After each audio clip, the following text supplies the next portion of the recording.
Bismillahirrahmanirrahim. Dear viewers, in this video we are going to learn future perfect tense. तो वो फ़िक्रात जिनके आखिर में चुका होगा, चुके होंगे, चुकी होगी या अलिफ होगा, छोटी ये होगी या बड़ी ये हो तो वो फ्यूचर परफेक्ट टेंस होते हैं। मिसाल के तौर पर वो ख़त लिख चुका होगा या उसने ख़त लिखा होगा, तो ये दोनों सूरतों में ये फ्यूचर परफेक्ट टेंस है।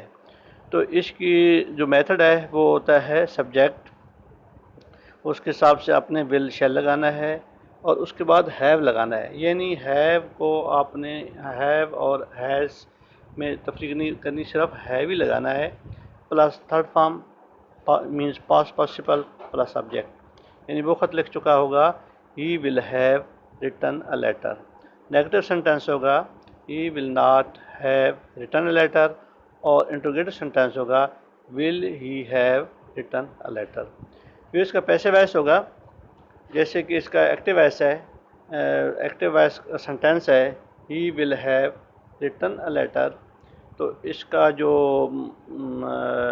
पैसिव वॉइस का मेथड है तो ऑब्जेक्ट और उसके हिसाब से will shall plus have plus been plus third form verb की means past participle plus subject. अगर सब्जेक्ट हमारी प्रोनाउन शेप में है तो in this situation we put here objective condition of pronoun. He will have written a letter will have been written by him, और negative होगा, he will not, a letter will not have been written by him, और interrogative होगा, will a letter have been written by him. Now viewers, look at the script. Take care.